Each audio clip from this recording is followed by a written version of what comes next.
What is going on, YouTube? Cody Wismore here.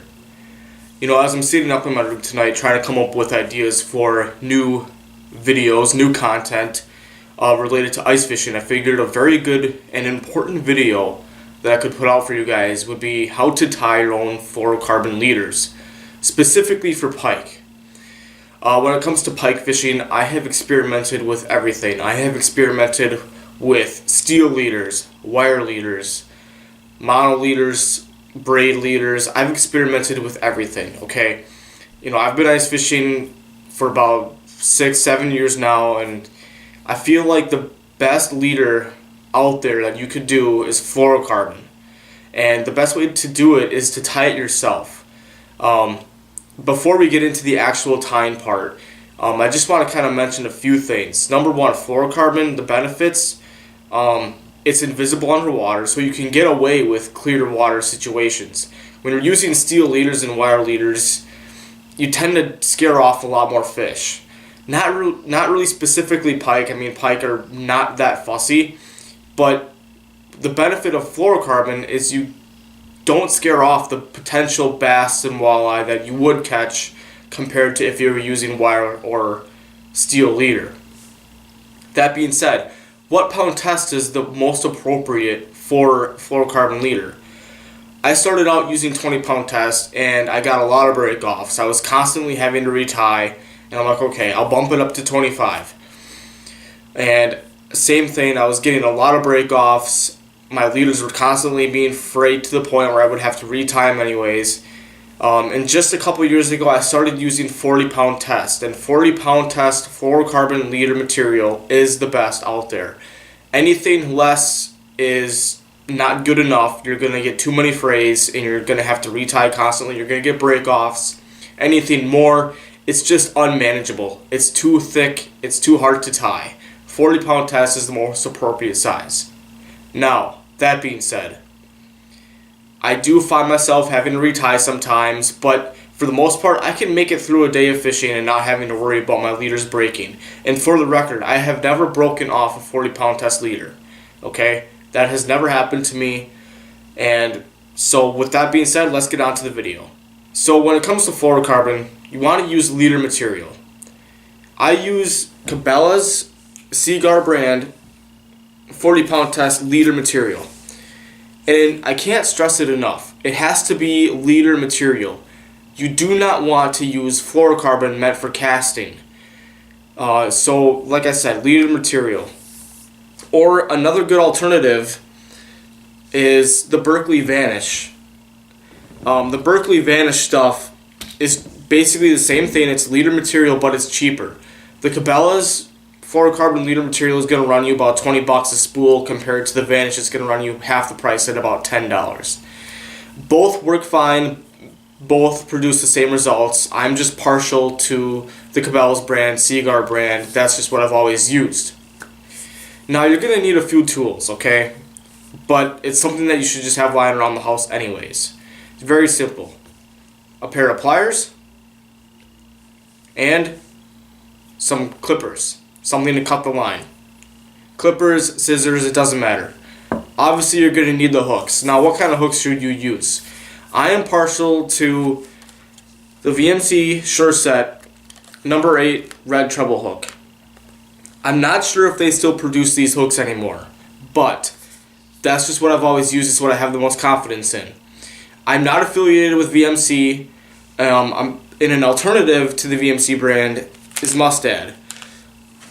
Just a number 10 red treble hook, okay? Again, I'm not affiliated with Mustad. I'm not affiliated with any of the companies that I'm about to mention. This is just the stuff that I have confidence in and gives me the best hookup ratio, and that's the name of the game. I'm going out there to catch fish. Obviously, I'm not going to catch 100% of my fish, but I'm going out there to catch fish. And I want to put as many fish on the ice as possible. This is my passion.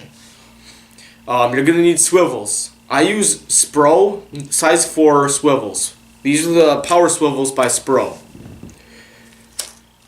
And that's basically it. So let's get on to the leader tying, okay? So when it comes to tying your leader, you're going to want to start off by, taking, about 2 feet of leader out. I'm actually going to use the vanished stuff. I don't want to use my good stuff for this example. So just unspool some of your fluorocarbon. I would just start off by 2 feet. Don't cut anything and leave it attached to the spool. And then you would just take your hook. And the knot that I use, I'm not really sure what it's called, but I'm going to demonstrate it for you quickly here. Basically, you go through the line, you put the line through the hole, and then what you do, fold the line over and make a loop. So you can see here, sorry, this is a very sticky hook. You can see here you made a loop. Now do the same thing. Run your line over and make another loop. You have 2 loops in your line, pinch them. Now what you're going to do is run the tag end through both of those loops and pull tight. Obviously you want to lubricate it.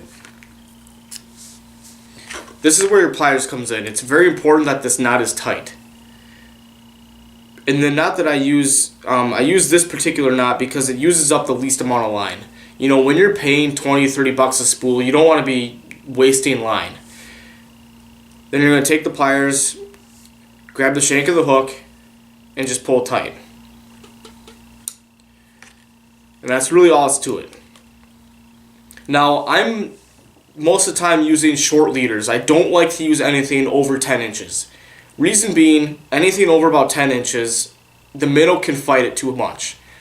Because if you don't have enough weight on there, the minnow can easily just swim underneath the ice. You might get a couple flags, but I'm very particular about having my minnow down at the depth I want it to be at. Then cut your leader to your desired length. This is where your scissors or your clippers is going to come in handy. Cut it. Take a swivel. Size 4 swivel is fine. Doesn't have to be Spro. Can be a cheap swivel. I'm just partial to Spro because I know they make really strong swivels. I know the size 4s are rated for a 130-pound test. And they're just a small profile. The small swivel that you can get away with realistically. Now, use the same knot that we just used to tie the hook. Make a double loop. Run the tag end through both of the loops. I mean, this knot, in all reality, it's not that hard to tie. I mean, it can be a little confusing at first, just like anything new. Pull tight, lubricate. Pull tight with the pliers.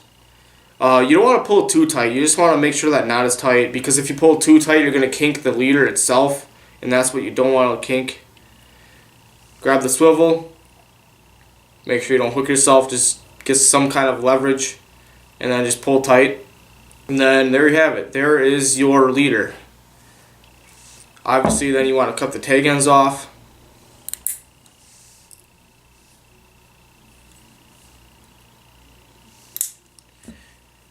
And there you have the perfect leader for pike fishing. Now, again, this isn't foolproof. Obviously, you're going to have to retie some leaders. But with just some simple tools and some hooks and some swivels, I mean, really, this is very cheap to do. And I've outfished so many people using this system. I've outfished so many people using steel and wire leaders. It's unbelievable. Fluorocarbon is just the better way to go.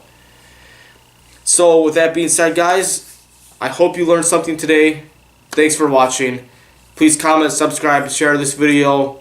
We'll see you out on the water.